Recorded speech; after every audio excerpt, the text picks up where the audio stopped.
Karena kompetisi akan berkualitas jika memiliki pengadil yang berkualitas. Percuma pemain-pemainnya bagus, regulasinya bagus, tapi wasitnya nggak bermutu, ini akan merusak mutu kompetisi itu sendiri.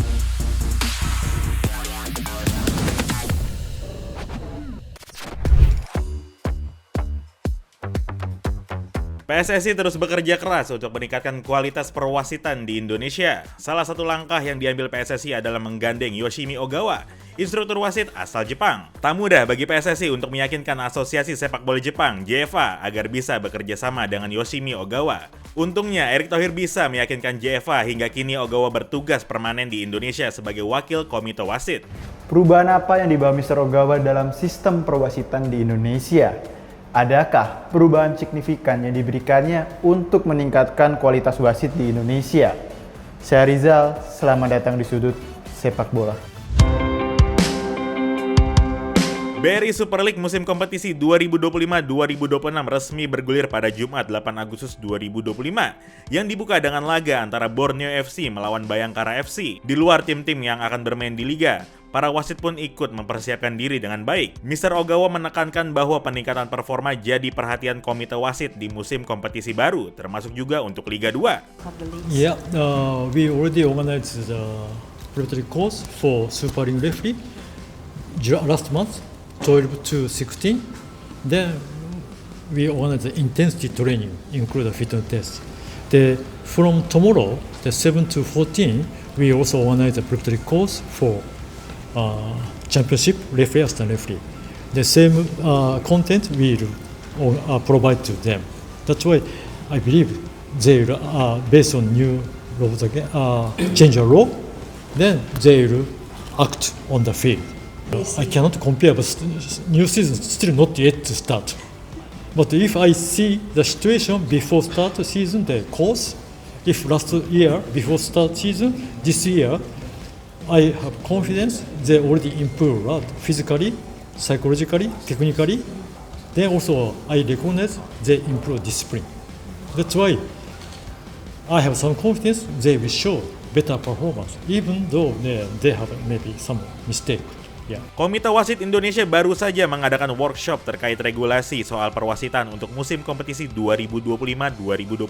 Salah satu peraturan terbaru yang akan diimplementasikan musim ini, di mana hanya kapten tim yang diizinkan untuk berkomunikasi dengan wasit di lapangan. Ya sebenarnya kalau bicara secara aturan memang hanya kapten yang boleh berkomunikasi dengan wasit di lapangan ketika terjadi insiden misalnya, ketika ada pertanyaan yang ingin dikemukakan oleh sebuah tim ya, itu melalui kapten. Itu saya pikir sudah harga mati begitu ya. Bahwa kemudian ada pemain lain yang ikut cawe-cawe ya, ikut mengerubungi wasit, itu memang situasional aja kan, situasi di lapangan karena mungkin terlalu emosi sehingga lupa gitu bahwa tugas untuk berbicara dengan wasit itu hanya dimiliki oleh kapten. Dan saya pikir ini harus terus diingatkan memang ya. Walaupun aturannya sudah jelas, tapi harus terus diingatkan bahwa, hey, hanya kapten yang boleh berbicara dengan wasit. Ya, pemain-pemain lainnya tidak boleh. Dan saya pikir dalam situasi seperti ini, ketika terjadi insiden misalnya, pelanggaran kah atau apa namanya di dalam sebuah permainan, sebuah pertandingan, kemudian ada protes yang coba dilakukan oleh kapten dan pemain-pemain lainnya ikut serta, saya pikir ya wasit harus berani menunjukkan sikap tegasnya di situ. Gitu. Usir mereka yang mencoba mendekati gitu selain kapten gitu. Itu harus coba diperlihatkan sehingga nanti ke depan pemain lain pun juga tidak akan berani gitu untuk bisa mendekati wasit dan coba ikut memprotes sebuah keputusan. Dengan perubahan regulasi tersebut, Mr. Ogawa berharap tekanan terhadap wasit di lapangan akan berkurang, sehingga mereka bisa bekerja dengan lebih tenang. Meski demikian, beliau menyampaikan bahwa kesalahan masih mungkin terjadi, dan Mr. Ogawa berharap pihak klub maupun pemain bisa memakluminya. Sebagai Wakil Ketua Komite Wasit Indonesia, Mr. Ogawa berjanji akan rutin mengevaluasi performa wasit, dan akan memberikan hukuman untuk mereka yang tak menunjukkan perkembangan. Now I trust to them that sure they will show good performance, but we need to also understand cooperation from club. Team player. Also we need their cooperation. That's like just only captain That's why if we can do on the field, maybe good for us. But also sometimes referee, the human referee maybe have a mistake. But if from mistake we should study. But that time if affect the result, we are very sorry. But we need continued education. But sometimes we need to think seriously. If some referee still we cannot see any improvement, we need to change. Because Liga 2 also will implement the VAR. That's why same condition.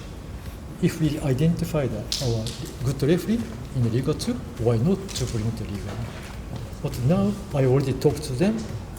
Just we start the competition, not to fight. Competition means show the best performance. Ya, bicara peran dari komite wasit yang ada di PSSI ya. Sejauh ini memang saya lihat mereka mencoba untuk terus mengupgrade ya wasit-wasit yang ada di Indonesia. Wasit-wasit yang memimpin pertandingan Liga 1, Liga 2 ya, kemudian juga Liga 3. Sejauh ini saya melihat ya peran mereka cukup signifikan ya.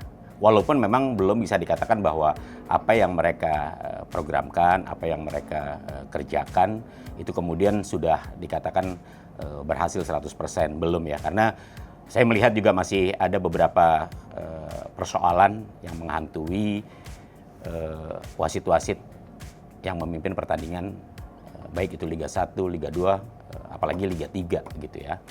Jadi saya kira memang kinerja mereka menurut saya sejauh ini cukup positif, tapi memang bukan berarti kemudian mereka harus segera berpuas diri, enggak ya. Saya pikir masih banyak PR, pekerjaan rumah yang harus diselesaikan oleh Komite Wasit Indonesia, utamanya adalah bagaimana meningkatkan performa wasit-wasit Indonesia ya, baik dari sisi kepemimpinan, baik dari sisi mentalitas maupun dari sisi stamina dan fisik mereka begitu ya.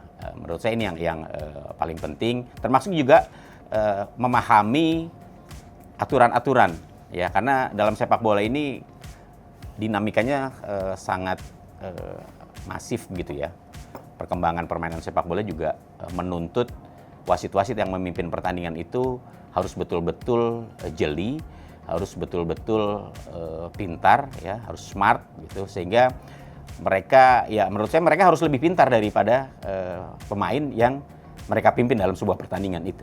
Klub harus terus mengingatkan juga kepada para pemainnya ya, pemain juga harus tahu ya rule of the games ya, law of the games dari sebuah pertandingan, sehingga ketika mereka mencoba untuk melakukan katakanlah protes terhadap wasit gitu ya, terhadap sebuah pelanggaran, dia juga harus sudah tahu begitu loh. Atau misalnya bagaimana tentang offside ya, pemain jangan cuma mengandalkan wasit, dia juga harus tahu gitu loh.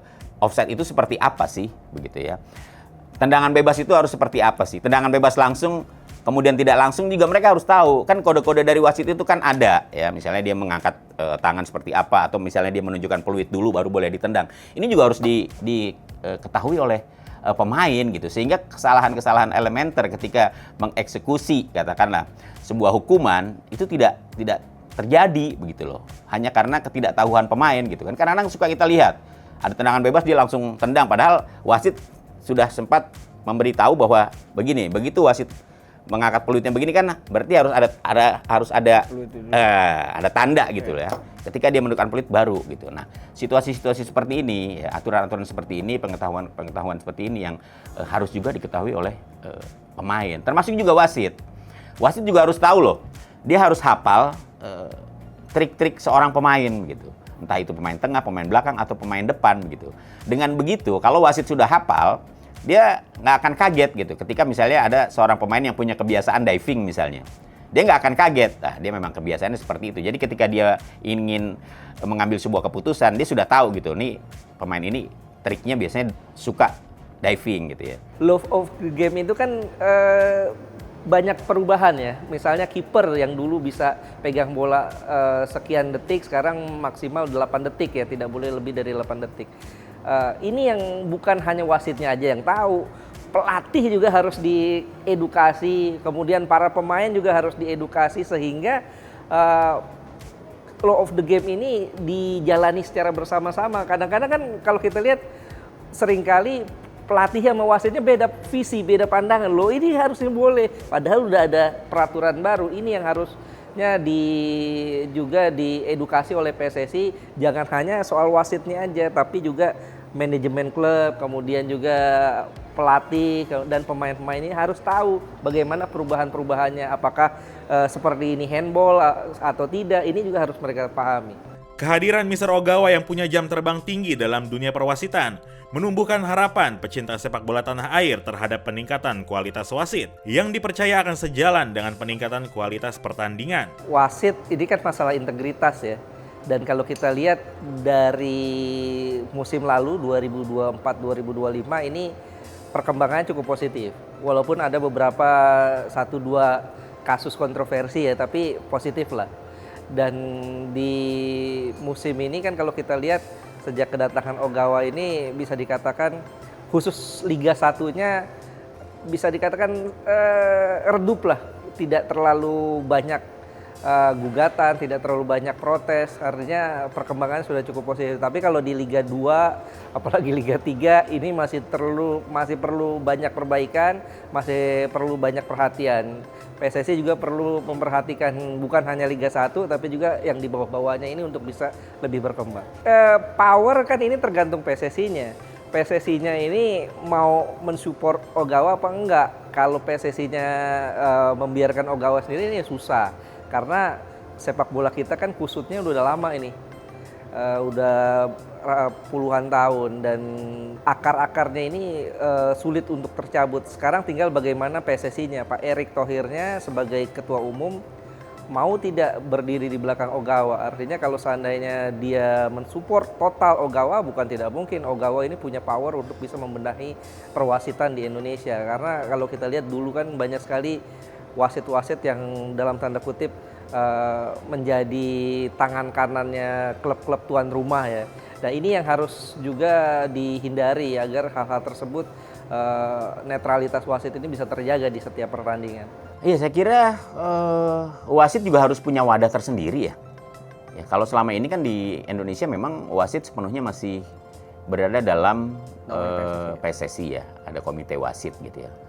Mungkin kita bisa melihat bagaimana di Inggris, di Italia yang sudah punya asosiasi wasit sendiri. Sehingga tugas dan tanggung jawab terhadap pendidikan wasit itu sepenuhnya berada di tangan asosiasi gitu. Nah, PSSI sebagai induk organisasi sepak bola ya tinggal mengawasi mereka aja. Kan PSSI regulator ya. Tugas dari asosiasi wasit inilah yang kemudian mendidik ya.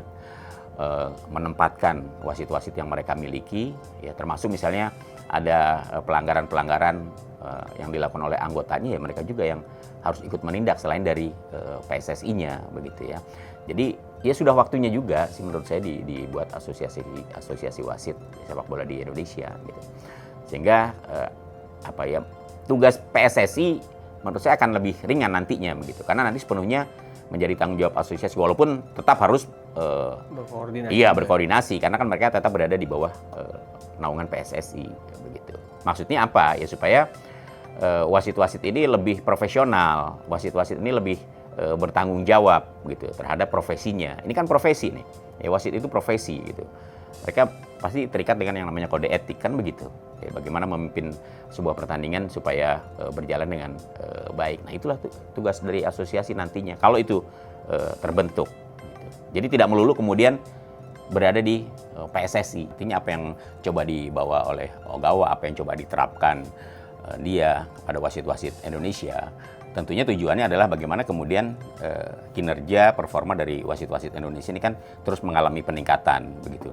Dan kalau saya amati musim lalu lah ya di Liga 1 sebenarnya sudah cukup bagus gitu ya. Walaupun memang masih ada krisis kepercayaan terhadap wasit. Ini kan stigma negatif wasit sepak bola di Indonesia ini kan masih begitu kental ya. Sehingga keputusan yang biasanya dikeluarkan oleh wasit yang sedikit berbau kontroversial itu pasti akan dikait-kaitkan dengan misalnya ini wasitnya pasti terlibat mafia nih, ini pasti ada mafia wasit di situ ya. Stigma ini yang menurut saya harus dihilangkan. Ini memang tidak mudah ya. Jadi saya kira tugas dari komite wasit ya, tugas dari Ogawa sendiri adalah bagaimana kemudian sedikit demi sedikit menghilangkan stigma itu. Ya, bagaimana menghilangkannya? Ya mendidik wasit-wasit yang ada saat ini supaya lebih jeli, supaya lebih cakap, ya, supaya lebih objektif dalam mengambil keputusan dalam setiap mereka memimpin pertandingan. Karena dengan cara itulah kemudian stigma negatif terhadap wasit sepak bola di Indonesia itu sedikit demi sedikit pasti akan hilang begitu ya. Dalam workshop soal wasit yang diadakan beberapa waktu lalu, Mr. Ogawa menekankan bahwa timnya akan terus mengedukasi wasit agar kualitas pertandingan di Indonesia pun terus meningkat. Berbagai pelatihan yang digelar oleh komite wasit ini tentunya untuk mengedukasi wasit dan menambah wawasan mereka agar menjadi wasit yang lebih kompeten. Sebetulnya kalau saya lihat wasit Indonesia itu aslinya udah bagus gitu. Wasit, hakim garis bagus. Sekarang tinggal bagaimana pengaruhnya gitu. Kalau mereka fair secara pribadi mereka udah bagus lah. Secara kualitas udah bagus. Tinggal bagaimana mereka menjalankannya. Mereka mau jujur apa enggak, itu dia loh. Integritasnya mereka mau jaga apa enggak. Nah, di bawah Ogawa ini yang kita tahu bagaimana integritas orang-orang Jepang. Mudah-mudahan Ogawa ini nggak tertular sama culture Indonesia ya yang sedemikian rupa. Dan saya yakin ya kalau seandainya konsisten, PSSI-nya konsisten, wasit-wasitnya juga mau konsisten, dan klub-klubnya juga konsisten untuk membenahi sepak bola Indonesia, saya yakin perwasitan Indonesia akan lebih baik. Kita perlu lebih memberi kesempatan buat publik Indonesia ya untuk menjadi wasit. Sertifikasi wasit ini harus lebih digalakkan lagi, karena kalau kita hitung-hitung sebetulnya wasit Indonesia masih belum terlalu banyak ya. Harus lebih digalakkan profesi ini, dan kan sebetulnya bayarannya udah lumayan ya. Salah satu yang tertinggi di Asia kan wasit Indonesia. Artinya kalau kesempatan itu dibuka lebar-lebar, sertifikasi, kemudian juga edukasi kepada wasit-wasit, dan juga integritas mereka jaga, bukan nggak mungkin wasit di Indonesia akan semakin berkembang dan jumlahnya juga semakin banyak, kualitasnya semakin bagus, dan efeknya juga bakal bagus buat sepak bola Indonesia. Karena kompetisi akan berkualitas jika memiliki pengadil yang berkualitas. Percuma pemain-pemainnya bagus, regulasinya bagus, tapi wasitnya nggak bermutu, ini akan merusak mutu kompetisi itu sendiri. Ini yang harus dijaga oleh PSSI untuk bisa menjamin kualitas wasit. Karena kualitas wasit bagus, otomatis kompetisi juga akan bagus, akan fair, dan efek lainnya akan melahirkan pemain-pemain yang bagus untuk tim nasional Indonesia. Iya, saya melihat wasit-wasit Indonesia sudah mulai berani memperlihatkan eksistensinya lah ya, terutama dalam pertandingan-pertandingan yang krusial ya. Ketika dipercaya untuk memimpin pertandingan yang sangat krusial gitu, yang melibatkan dua tim yang mungkin punya rivalitas tinggi, ternyata sudah mampu gitu untuk memimpin secara adil, untuk memimpin secara objektif dan tegas begitu ya. Saya pikir ini yang harus terus ditumbuhkan gitu ya. Jadi kepercayaan diri para wasit lokal ini akan semakin tinggi ketika dia diberikan kepercayaan kemudian mampu menjalankan tugasnya dengan baik, ya harus diberi kepercayaan penuh. Dan saya lihat ada beberapa wasit yang juga sudah mulai mampu menunjukkan kinerjanya dengan baik ya. Saya pikir ini juga tidak lepas dari peran komite wasit ya di PSSI yang terus mencoba meningkatkan performa dan kinerja dari wasit-wasit Indonesia. Ya, wasit ini kan memang tugasnya sangat krusial ya, apalagi ketika dia memimpin pertandingan-pertandingan yang mempertemukan dua tim yang punya rivalitas tinggi begitu ya. Faktor keamanan saya pikir itu sudah menjadi kewajiban dari federasi untuk memberikan perlindungan kepada wasit. Sebenarnya sederhana aja sih ya, ketika ada pertandingan-pertandingan yang mempertemukan dua tim yang punya rivalitas tinggi, buat seorang wasit, menurut saya yang paling penting adalah sebenarnya objektif aja sih. Objektif ya, tegas, tanpa pandang bulu gitu. Sebenarnya yang diharapkan oleh supporter, oleh masing-masing tim adalah itu aja sih. Lo nggak usah mihak tim A, lo nggak usah mihak tim B, pimpin aja yang fair play, udah gitu. Sebenarnya itu aja kuncinya gitu. Ketika terlihat ada berat sebelah, pasti resikonya akan sangat panjang buat seorang wasit gitu. Yang bikin rusuh kan ketika dia memimpin berat sebelah begitu. Dan itu kan gampang terlihat sebenarnya. Wasit memimpin berat sebelah tuh kelihatan kok gitu. Jadi ya jangan seperti itu. Udah netral aja. Saya yakin kalau itu mereka lakukan, mereka kerjakan, wasit-wasit itu juga pasti aman lah dari teror gitu. Kalaupun ada teror, tidak sekeras misalnya ketika dia memimpin berat sebelah. Ketegasan Mr. Ogawa serta pengalamannya di dunia perwasitan jadi nilai tambah bagi komite wasit untuk mengembangkan kompetensi wasit lokal. Dengan berbagai program dan pelatihan yang dikembangkan Mr. Ogawa bersama komite wasit, tentu kita berharap akan tercipta pertandingan yang sportif dan adil di Indonesia. Sampai jumpa di episode selanjutnya.